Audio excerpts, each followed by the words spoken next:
Who's going into the Hall of Fame? Fedor Gorst is the master. A big surprise at the UK Open. And Asia gets its own Mosconi Cup.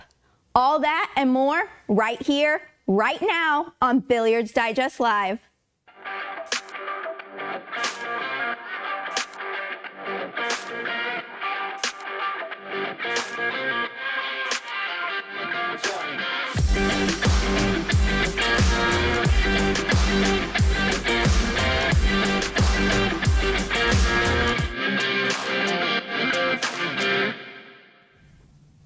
Welcome to another episode of Billiards Digest Live.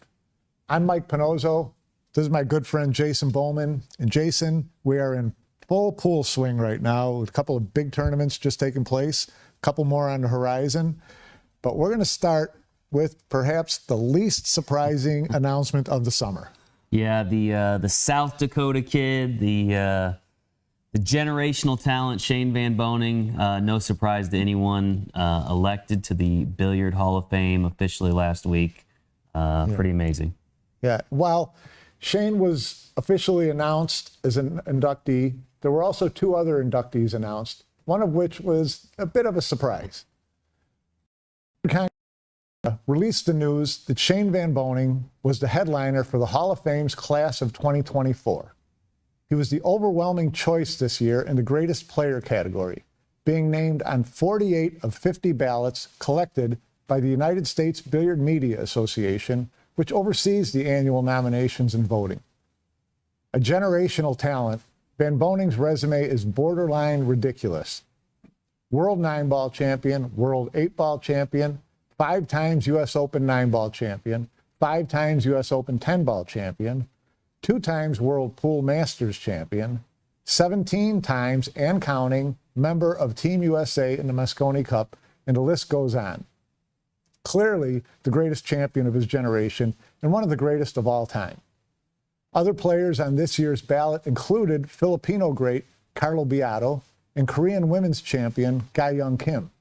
Each were named on more than 20% of the ballots, but neither was within range of election. It's quite the billiard resume SVB has compiled over the last 20 almost 20 years, and again, we talked about it. No real surprise that he was elected first time around, but the biggest surprise for me was that he was not on every voter's ballot. Somehow he slipped through 2 voters' ballots, and that to me was a little surprising. Yeah, it surprised a lot of people. You just never know how voters are going to vote. I mean, the voters are made up of media members, of what we call friends of the game, which are promoters, historians, things like that, and then the living Hall of Famers themselves. Right.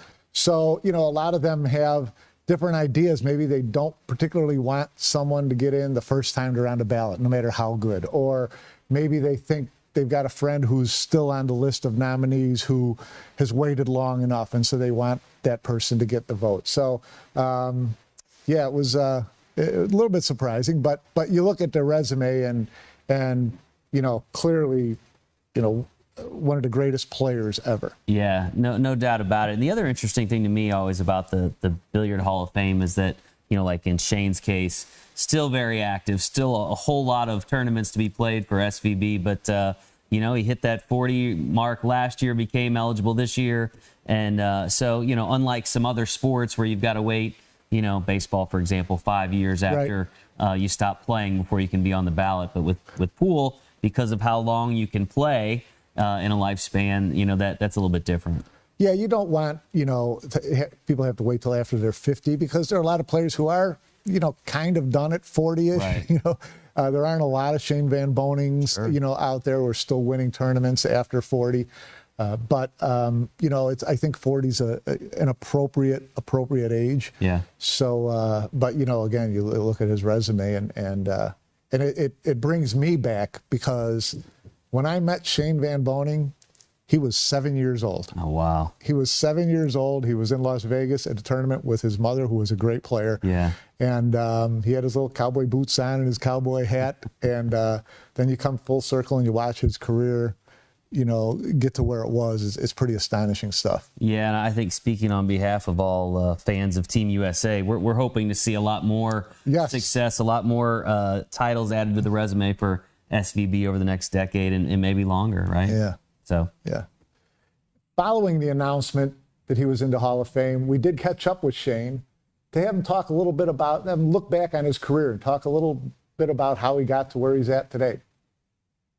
I'd like to welcome 2024 Billiard Congress of America Hall of Famer, Shane Van Boening. Shane, how you doing? Good. I'm good. Good. Last time we spoke to you, you were on a boat.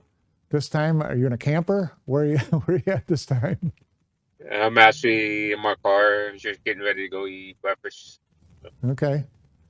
So, your career, everybody knows about it, the World Championships, the 5 U.S. Opens, 2-time World Pool Masters champion, 4-time U.S. Open 10-ball champion or 5-time U.S. Open 10-ball champion, all those accolades. So it was a foregone conclusion that as soon as you were eligible, you were going to be into the Hall of Fame. And you knew that. But, did it feel any differently once it became official? I got a little emotional about it. You think about all the times that you played professional pool and how you started playing pool. And you think about the time that I grew up playing pool with my family. It's just a little emotional on the side. And, that's what BCA Hall of Fame is all about, is, thinking about all the times that you played pool in the past. Yeah. So, well, obviously, yeah, you think about all the practice hours, thousands and thousands of practice hours and days in the pool room and all the tournaments and all the events that you won. When you do stop for a second and look back at that, does it make your head spin? Do you think, geez, that's really a lot of pool? yeah, it's a lot of pool. I mean, you're thinking about all the action that you played, that I played, and then, just thinking about the best moments that you played in your whole career. It's gets a little emotional. So. Yeah, sure. Well, you talk about the great moments in your career. Give me your top 3. What are your top 3 accomplishments? Top 3, I'm gonna have to say first would be the World Pool Championship in 2022. Right. And then number 2 would be the World 8-ball last year. And then number 3 would be, I'm gonna have to say, running 3 years in a row, winning U.S. Open. Yeah, that's big. Where does 2018 1-9 combination on the 9-ball? How does that stack up in the list? Probably top 5, I would say. So you'll be going into Hall of Fame the night before Mosconi Cup starts, and you'll be going in with Mark Griffin, and I bring that up because he was a very good friend of yours. He ran all the U.S. Open 10-ball, U.S. Open 8-ball, U.S. Open 1-pocket, anything that had U.S. Open on it. Shane Van Boening won. So what do you think about being inducted the same time as Mark? Well, talking about Mark Griffin, I got to know him personally, and I got to say, he's one hell of a guy. He had a lot of passion for pool. And I can just tell you a short story that I run by him. When I first met him, I was playing in a bar. There was actually a pool tournament in a bar in Phoenix, Arizona. And I actually got to know him since that day. And I believe I was 23 at the time, or 24. And I walked up to him and talked to him for a little bit. And then he said that he wanted to give me a spot into the BCA EnjoyPool.com pool tournament in Vegas. 2007. And that was 2007. And that was going to be on ESPN. So this is actually the first tournament that I made it to the finals on ESPN. And Dennis O'Colo beat me, I believe it was 7-0 or 7-1. 7-0. Sorry. 7-0. Yeah. So then, ever since that day, I started winning every tournament from there on. I won the international 10 ball in Florida. I went back to Vegas, got finals again for another tournament and won. And then That was, U.S. Open that yeah, that year, was your first U.S. Open was 2007 as well, right? second year playing. Yeah. And then I won the U.S. Open, and then I went to Reno and won the Reno Open.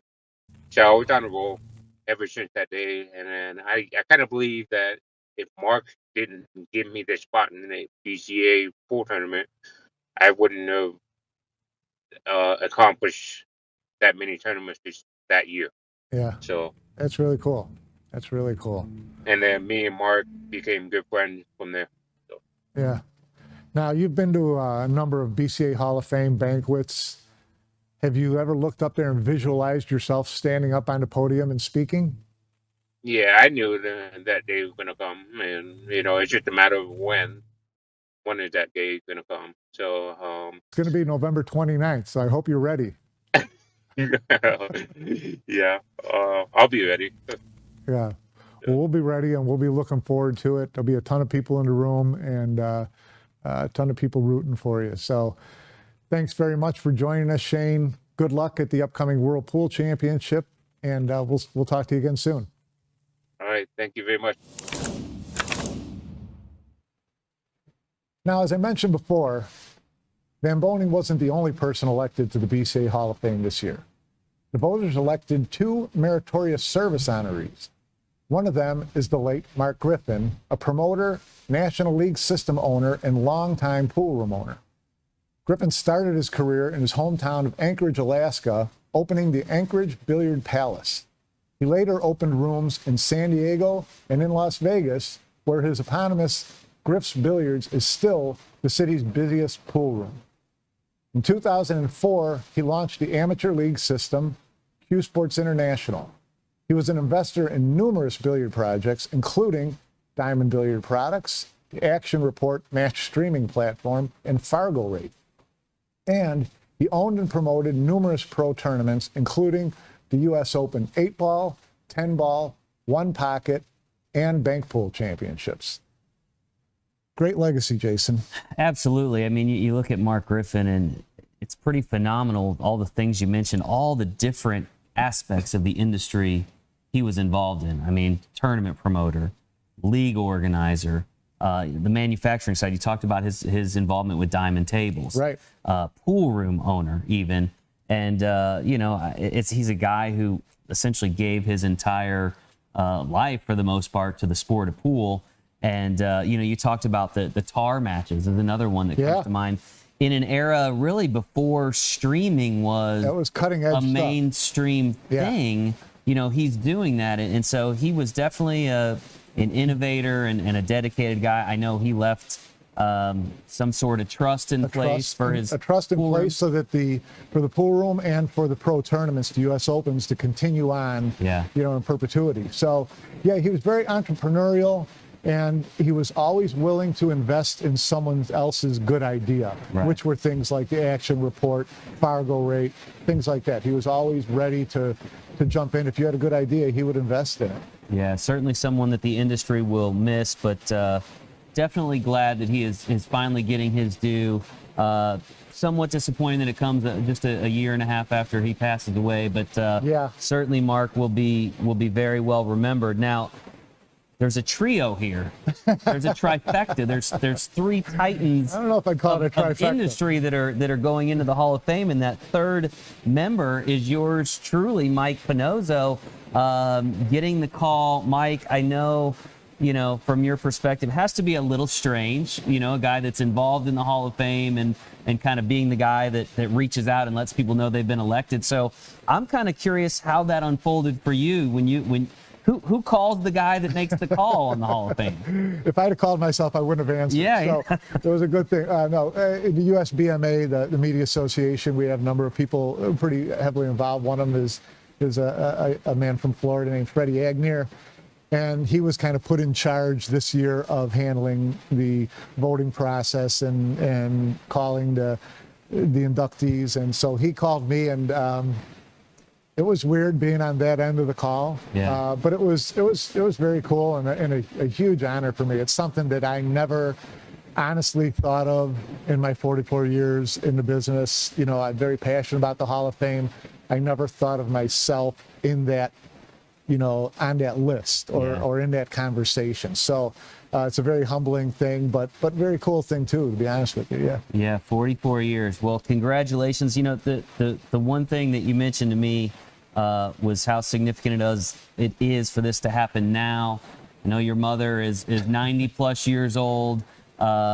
You know, and you told me a little story, but if you would share with them, what did Mama Panozzo have to say when you called her to give her the great news? I was nervous about calling her, and I was emotional, and because I thought this was going to be such a big deal to her, and I called and I told her, you know, I know you've wanted to come to the Hall of Fame banquet because I MC it every year. Right. And I said, you know, you're welcome to come this year, but I'm not actually MCing this year. And she said, oh, really? Why not? And I said, well, I'm actually being inducted this year.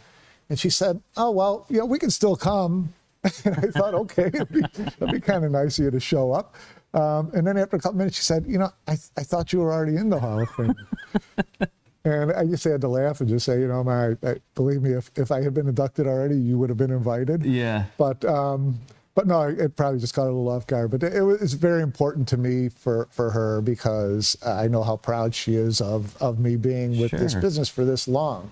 And so it'll make the night really special. Nice. Well, I'm curious, you know, we talked a lot about Shane's accomplishments. We talked about Mark's accomplishments in the industry. I'm curious, you know, 44 years is a long time. What are the things you are most proud of in terms of your own legacy towards the sport? You know, I'm proud of the magazine. I'm proud of Billiards Digest. I'm proud of what we've produced for 44 years. The magazine's actually 46 years old.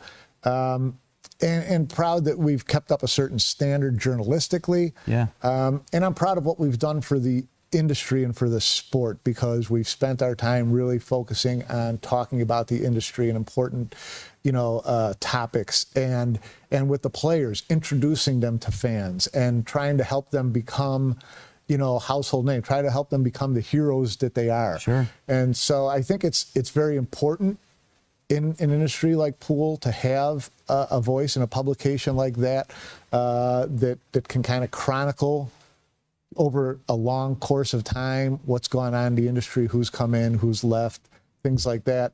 You know, it plays an important role. It's something that you can show someone outside of our little circle and show them what our industry looks like and who the special people are. And it's something that's very visual and very tangible. Sure. So those, you know, that's very important. You know, the Hall of Fame is always been a passion. I've always been very passionate about the Hall of Fame. Right. Because, you know, I think that it's something that shows so much history in our sport. You know, pickleball does not have the history that pool has. Sure. And there are not a lot of sports. I mean, the Billiard Hall of Fame's been around longer than the NFL. Yeah. Right? So it just shows the history of the sport and the people who are involved in it. And our athletes don't make a ton of money relative to other sports. So I think that the Hall of Fame plays an important role in giving them their platform, giving them the celebration that they deserve for what they put into the sport. Yeah, and you know, I don't think a lot of people know this, but if you go back, you know, little less than 20 years, the Hall of Fame itself, the Billiard Hall of Fame, was a little bit in jeopardy. The Billiard Congress of America basically at one point said, hey, look, we don't have the resources to manage and fund this program any longer. And for a while there, it was in jeopardy. You stepped into the mix and helped establish the U.S. Billiard Media Association, took over the banquet, and you know, without your contributions, it's tough to say where the Hall of Fame might actually be today. I wouldn't have had anything to be inducted into. Yeah, I'm curious your take on that just in general. I mean, here you are having, you know, I know you wouldn't say this, but I'm going to say it, having saved the Hall of Fame, and now, you know, 17 or so years later, you're being inducted. So I get a lot of credit for it. It was a group thing. I mean, the USBMA, you know, we kind of put that together because, you know, the sport needed an immediate association. We have people who cover the sport, and they should be organized, and they should be the ones to help determine who gets nominated, who gets elected into the Hall of Fame. Like in all other sports, it's usually the media. So I thought that was an important thing to put together and to kind of take the voting away from the BCA, which at the time was using, trade show exhibitors as the voters. And I just didn't think that was right, and none of us on the USBMA did. And then when the economic downturn hit in 2006, 2007, 2008, the BCA had to pull in its reins on a lot of funding. And so they voted to not fund a banquet any longer. And so we stepped in at that point again and said, listen, this is important. It's important for the players to have that moment where they stand up there and feel like the king. And so we said, listen, we'll take it over.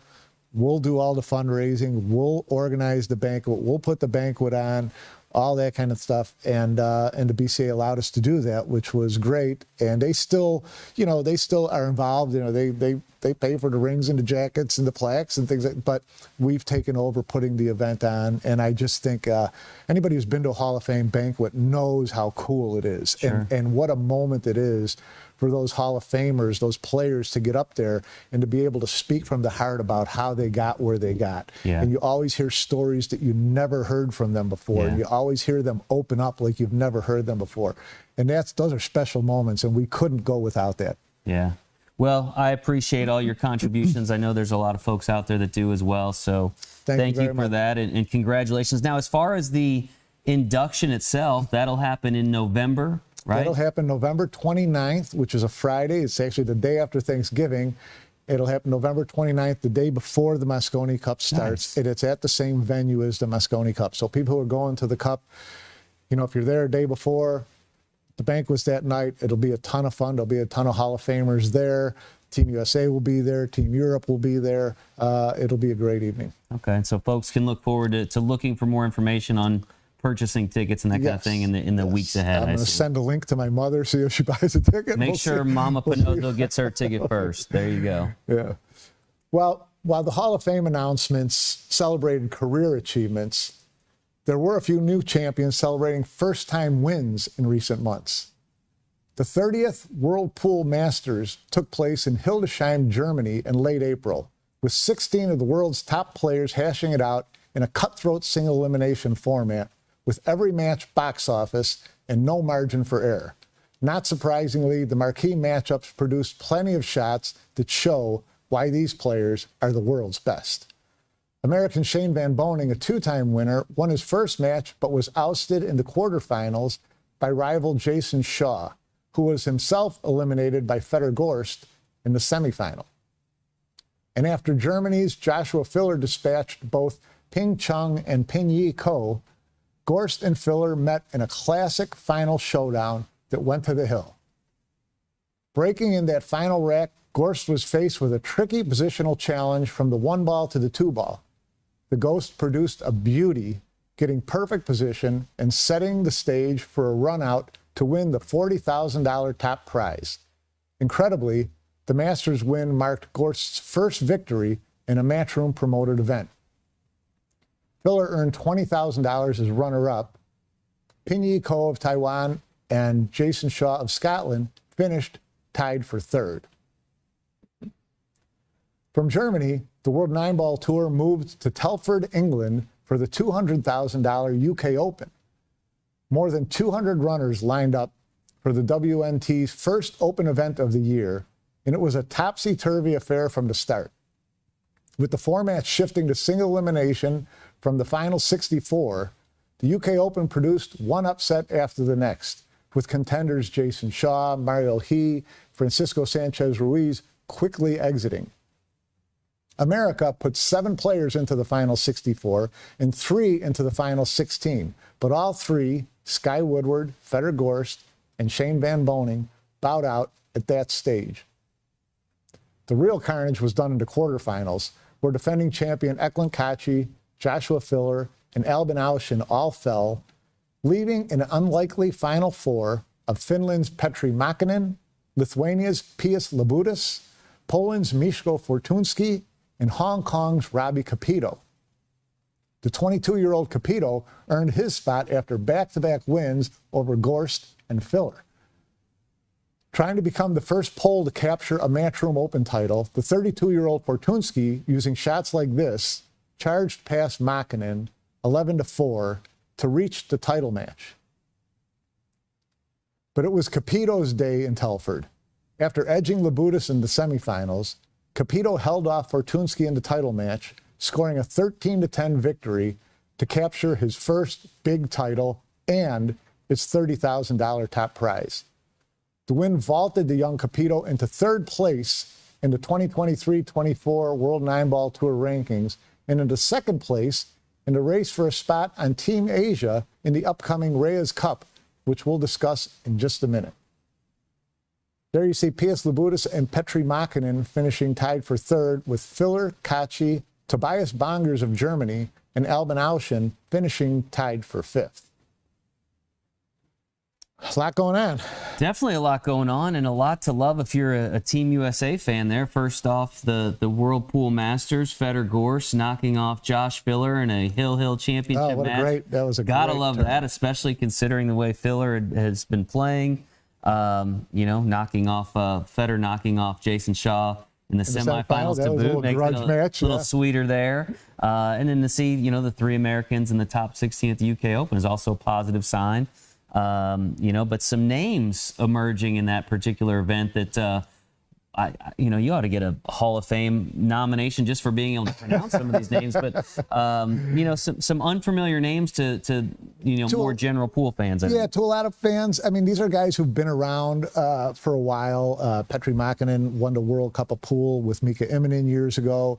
Robbie Capito showed some flashes a couple years earlier.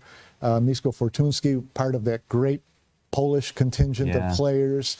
And Pius Labutis has been one of the most consistent hot players over the last 6-8 months. So, but for a Final Four, it was as unlikely as there's been in recent memory. I mean, these guys came out of nowhere, and then you see someone like Robbie Capito, 22 years old. Amazing, yeah. Takes down Gorst, next round takes down Filler, then takes down Labutis to get to the final match. So just an amazing tournament for him. Great young talent, super nice kid. It was a really interesting tournament. Yeah, Robbie Capito. Remember that name. Probably not the last time we'll hear it. No, I don't think it'll be the last time you hear it. Yeah. So lots of action going on and some amazing matches. Absolutely. Now, we mentioned the Reyes Cup earlier. After several years of speculation about getting the top Asian players involved in a Mosconi Cup type event, Matchroom announced that an event named in honor of the great Filipino magician Efren Reyes would take place in Manila in October. The first edition of the Reyes Cup will feature a 5-man team from Asia against reigning Mosconi Cup champion Team Europe. As with the Mosconi Cup, the Reyes Cup will feature 5-player teams with 3 players earning spots from World 9-Ball Tour rankings and 2 wildcards. Matchroom announced that they would be working with longtime Filipino pool benefactor Aristio Puch Puyat and his Puyat Sports Division. Puyat is called the godfather of Filipino pool, and he's been a supporter of players like Reyes and Bustamante and others for more than 30 years. We caught up with the pool patriarch to gauge his excitement for the upcoming event. Puch, it's nice to see you again. How are you? I'm fine. And you, Mike? Good. Everything is good here. You're all over the place whenever your posts. Now, we were talking about the Reyes Cup, and it's something that you've talked about for, you've heard them talk about for the last couple of years. And I know it's something that's really important and something that you really wanted to see in the Philippines for many reasons. Tell us what those are. The main reason is the contribution of Efren to billiards without any effort on his part, but just playing well. They appreciated the style of play. That's why he was called the magician. And up to now, they're showing on YouTube all these magnificent shots that he has done all over his career. Yeah. And most important of all is they want to remember his tournaments. If you remember, although it was not broadcast on World TV, the classic match between him and Earl Strickland, which they called Collar of Money. Right, right. Yeah, no, it's that was a great event, and it's great to have an event named after Efren. But for pool in general in the Philippines and for pool in Asia, you know, what's important about the Reyes Cup? What is the Reyes Cup going to bring to Asia and to the Philippines? The Reyes Cup will bring more players in Asia, particularly countries near the Philippines, Vietnam, Cambodia, Indonesia, which are all holding so many tournaments now, which they never played before Efren did. Yeah. Now, you know, you've seen the Mosconi Cup. We've all talked about the Mosconi Cup for years, and we talk about the crowds and the atmosphere and how much fun it is and what a big event it is. What will it be like in Manila with the Reyes Cup? It will be, we have to find a good venue, a reasonably sized stadium, which will hold about 3,000 to 5,000 people. And it will be filled with people with that, for that event. And certainly, I would say, probably the most watched event that will ever be for billiards. I know that you know, are very familiar, know the people in Manila and in the Philippines in television and in newspapers. So I imagine this event will get a lot of buildup and a lot of publicity there. Surely, especially now we're the Asian team will be playing against Europe or, Yes. or America, Europe. and with the Asian players, the young ones now, they're good. They're very good. Will be competitive. I just hope that Miss Emily Fraser will give a spot for Efren to play in it. We can be competitive still, up to now. Well, you know, be in the Reyes Cup because it's named after him. You know, he on a throne at the head of the arena watching all the action because it's named after him for a reason. But, you know, and you've been a huge supporter of Efren's, his biggest supporter for more than 30 years. So it's really important for you for Efren, isn't it? It is. It is. And also for billiards now, which have become very popular. And we used to hold the roost of the top players, but not anymore now.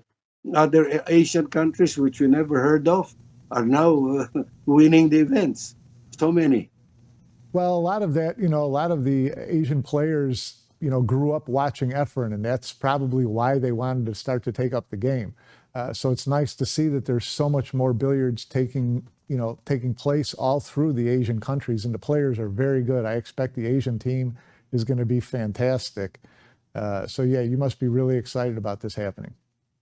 Yes, very, very much, especially if they play against Europe. My God, those Europeans, young and very good. I talk about Fedor Gors and Joshua Filler.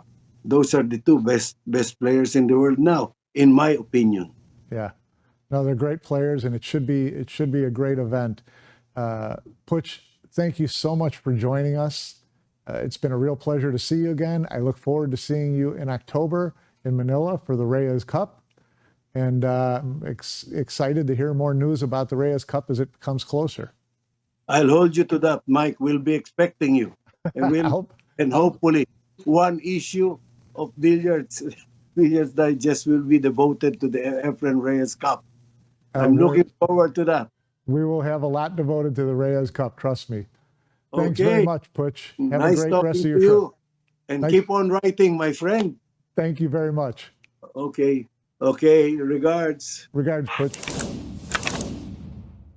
The great Puch Puyat. I think Mr. Puyat has some expectations for Mr. Panozzo, and I don't think you want to disappoint the godfather of pool in the Philippines. When Puch talks, people listen. I would imagine so. Yeah, I will look forward to being there for the Reyes Cup and seeing my good friend again, which I haven't seen him in a long time, but great family. We've done a lot in the Philippines for pool in general, certainly in particular for players like Reyes and Bustamante and guys like that, for more than 30 years. Yeah. I mean, they've been a huge benefactor, and it's a big family steel business that is their main concern, and they're very influential, very well respected in the Philippines, and it's great to have him part of this. It made a lot of sense for Matchroom to connect with the Puyats on developing this idea in Manila. So it's going to be fantastic. I mean, he talked about 3,000 fans. I mean, it took Mosconi Cup 30 years to hit 3,000 fans, and I don't doubt him at all that first year in Manila is going to get 3,000 fans. Yeah, it was interesting in the interview. I think there were some sound issues, but it sounded like he was alluding to wanting to see Efren play for Team Asian. Is that a likely scenario? Or I think it's really unlikely, and I would hate to see it. I mean, it sounds, romantic, whatever. It sounds dramatic, sounds cool.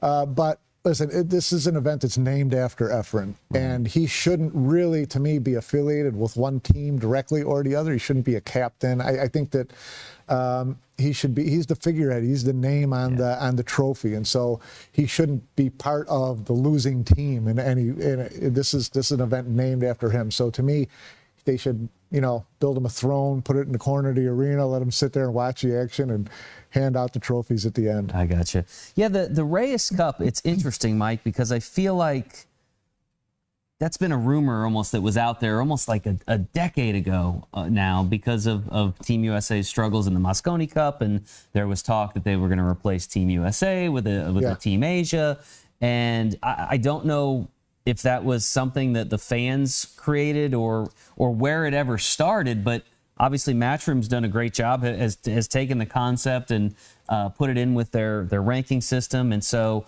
what seemed like just kind of wishful thinking or rumor is becoming reality before our very eyes, which is pretty cool. It is cool. And, it was fans that started saying, European fans, we need more of a challenge. The U.S. is in the challenge, yada, yada, which I don't blame them. Right.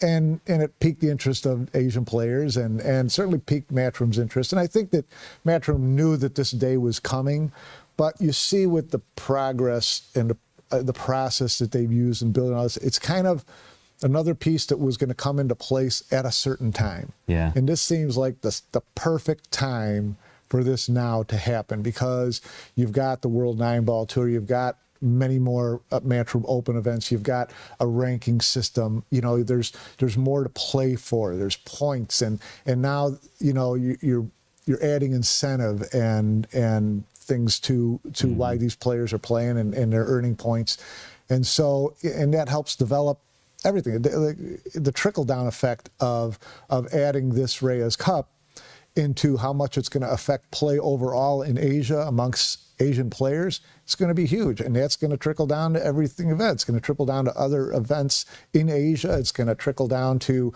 all the players who are in the events in other parts of the world.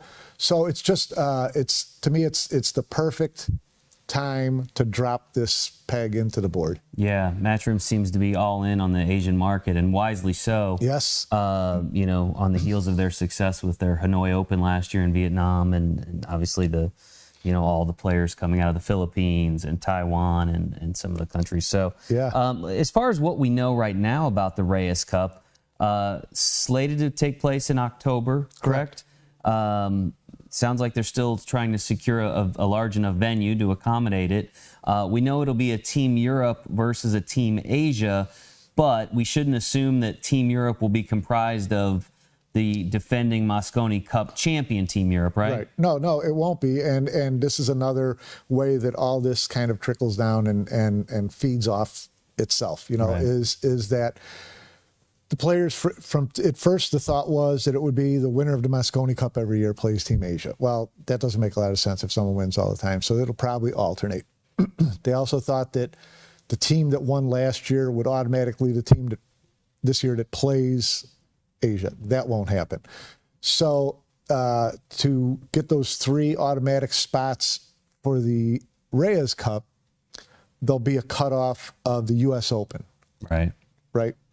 But then the cutoff for points to determine who's going to get the 3 spots in the Mosconi Cup won't be until after the Hanoi Open. And so you've got a system where the players could very well change in that 1 month period from who's going to play in the Reyes Cup for Team Europe to who's going to play in the Mosconi Cup for Team Europe, which to me is exciting and it's fun. And they haven't even named captains for Reyes Cup yet, so you don't know who's going to be making the decisions on the wild cards. You hope that the captain will be different from the Reyes Cup to the Mosconi Cup. Right. We know that the captain for Mosconi Cup is going to be Jason Shaw. I would hope be someone different for Reyes Cup because you're trying to involve as many players as you can. Sure. And players want to feel like it's a meritocracy, it's a merit-based system. And so if they get points, they're not going to be left out.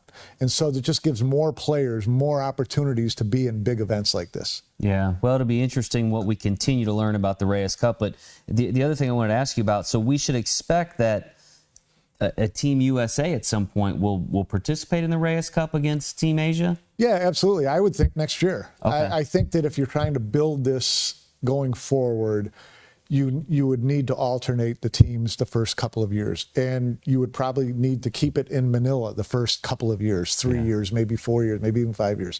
The Mosconi Cup was in London for 9 years before they moved it.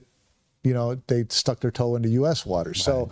So, you build it, get it a firm foundation, and then you can start tinkering with the format a little bit, start tinkering with where it's at a little bit, and take advantage of opportunities all through Asia. I mean, if it goes well there, you don't think the people in Vietnam would love to see the Reyes Cup be contested for in Vietnam? I mean, based on the crowds that showed up in Hanoi last year, that seems like a pretty obvious, place where, Matchroom's got to be licking their chops for. I was like, how soon can we move this from Manila to Hanoi? So there's, and as that opportunity happens, then other places are going to develop more of a following, more enthusiasm, because they're going to want it in their backyard, right? Yeah. So it's just, again, it's this whole process, this whole game plan of developing the tour and developing the special events that feed off the tour that to me makes it so exciting right now. Yeah, certainly exciting and good stuff from Matchroom, no doubt. Yeah. So while the Reyes Cup will certainly add another high-octane event to the pool calendar, all eyes right now are on the upcoming World Pool Championship, which begins in less than 2 weeks in Jeddah, Saudi Arabia. As we discussed last month, the 2024 World Pool Championship will feature $1 million prize fund, and Matchroom recently released the prize money payout and the playing format. The World Pool Championship will feature 128 players, the top 100 in the World 9-Ball Tour rankings, along with qualifier winners and several wildcard selections. The format will include double elimination qualification rounds to reach the final 64, where the event will switch to single elimination, with races to 11 until the title match, which will be extended to a race to 15. And the winner of that race to 15 finale in Saudi Arabia, they're going to grab a mouth-watering $250,000, by far the biggest pro event payout since the short-lived International Pool Tour in 2006. The runner-up will earn $100,000, with losing semifinalists still picking up $50,000 each. Each player reaching the final 16 is guaranteed $15,000.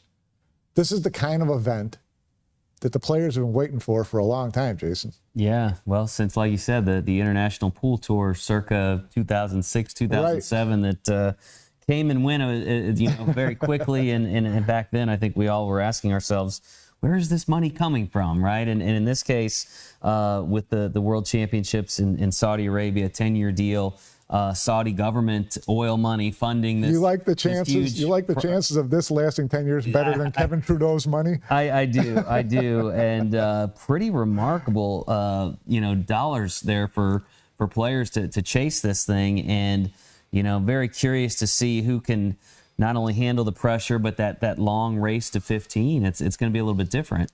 Yeah, I mean, when you get to that final match, and it's for a $250,000 top prize and $150,000 difference between first and second, the players are going to really have to be mentally and physically prepared for a long, drawn-out battle that's likely to have peaks and valleys.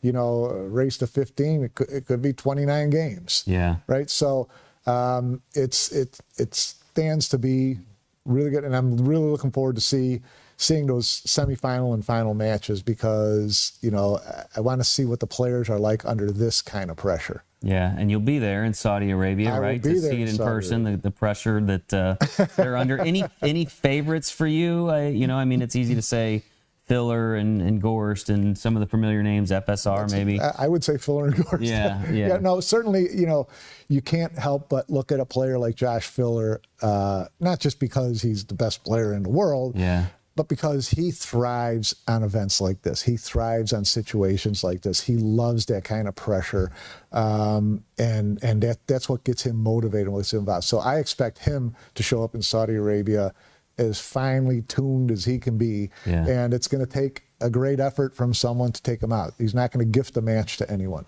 So you're going to see players really fighting and scratching for every dollar.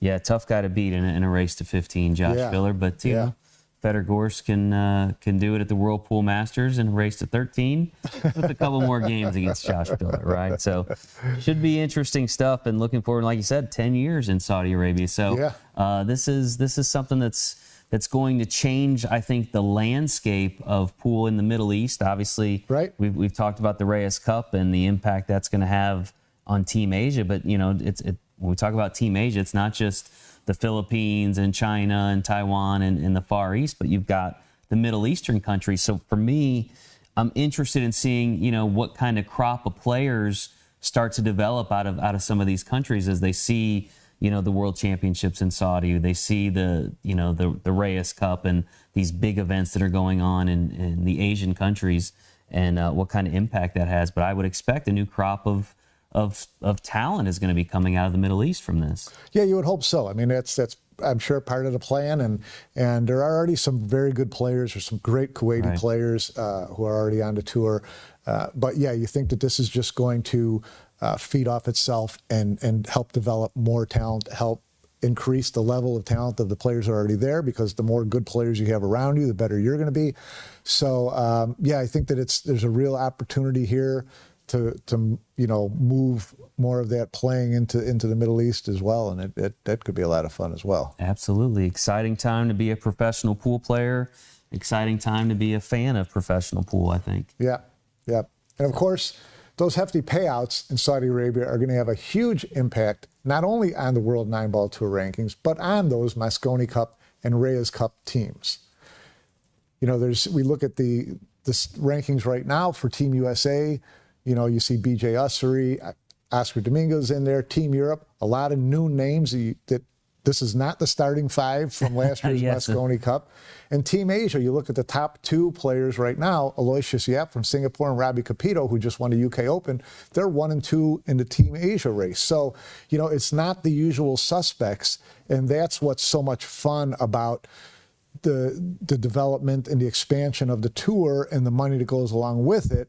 These are, you know, there's a lot of great players. We talked about the UK Open being a surprising Final Four, but there are players that have been around and have done very well before. Now there's just the carrot's bigger. You know, and they're all pushing harder, they're all fighting harder. We talked about the prize money payout at the World Pool Championship. That is going to have a huge impact on all three of those teams. Because that's tied directly to the rankings points. The rankings are tied to your prize money earned in World 9-Ball Tour events. So when you have a very top-heavy event like the World Pool Championship, you get a surprising name into that Final Four. And buckle up, because they're going to be on your team. Close to a lot, you know, of course, if you win that event, you're on team for probably the next couple of years. So it's, you know, there's a lot at stake with these. So you know, it's going to be interesting to see how that all plays out. All eyes to be on Saudi Arabia. You know, the rankings, to me, you mentioned BJ being there for Team USA. Good for him, continuing to try to push forward. Some familiar names. The one name obviously missing from that list is the team captain, Sky Woodward, and you would hope as we get a little deeper into the year that he finds his name in that list, because as we talked about in the last episode that we did of Billiards Digest Live, you know, Sky's if he is not in those top 3, he will have to be an automatic wild card, which means there will only be one additional selection for him. Right. And so, that's something to keep an eye on. Obviously, the Team Europe rankings looking a little different than the team we saw in December over there in London. And Europe is so deep player-wise that as you add events like this with big prize monies like this, you're going to see, I think it, to a certain extent, it almost favors Team USA because there's less likely to be seismic shifts in Team USA's hierarchy, right? But when you get into Team Europe, man, all of a sudden you get a Pius Labutis or a Petri Makinen or a Misko Fortunski get a second or first place or a third place in Saudi Arabia. It's gonna change things quite a bit. Yeah. Well, as if I've learned anything from the Mosconi Cup is just because I don't know who a player, a new player on Team Europe is, doesn't necessarily guarantee anything. So I will try to temper my expectations of enthusiasm there. Yeah. Well, there's certainly a lot at stake for the men pros these days. And things are looking up for the women pros as well, with the Women's World 9-Ball Championship slated for New Zealand in September with a $175,000 prize fund and a $50,000 top prize, and the Women's World 10-Ball Championship headed to Venezuela in October, again with a $50,000 top prize. In the meantime, Kelly Fisher just keeps winning, as she did at the Borderline Brunswick Invitational in Bristol, Tennessee. A total of 80 players laced up for the Borderline battle, which produced several interesting storylines. 13-year-old Savannah Easton scored a notable victory, knocking off WPBA #1 Zhu Shen Wei 8-6 to reach the semifinals of the winner's bracket. She was stopped there by Christina Tkach and was eliminated by Germany's Pia Filler in the loser's bracket. But still, her 4th place finish was her highest ever in a WPBA event. Meanwhile, the 5th-ranked Tkach was breaking down barriers of her own. Knocking on the door of a title once again, Tkach stopped Fisher in the winner's bracket final 8-4 to earn a spot in the title match. Fisher rebounded to eliminate Filler in the loser's bracket finale and then exacted her revenge on Tkach in the championship match, breaking a 6-6 tie and eventually closing out the match 10-7. It was Fisher's first win of the year after grabbing 5 titles in 2023. Fisher and Tkach were followed by Pia Filler and Savannah Easton in 3rd, with Kristina Zlateva and Zhu Shen Wei tied for 5th. There'll be more for the women to play for next month with the WPBA Rax Invitational and Soaring Eagles Masters events on the calendar alongside the World Pool Championship in the Maldives 10-Ball Open. So, Jason, a lot going on. There's a lot that happened, a lot coming up. It's a good time for pool. It's going to be a busy summer. No doubt about it. It is going to be a busy summer. Busy summer. Yeah. Well, that's going to do it for us for this episode. I'm Mike Panozzo. On behalf of Jason Bowman, thanks very much for joining us. May all your shots be hangers, and we'll look forward to seeing you next time on Billiards Digest Live.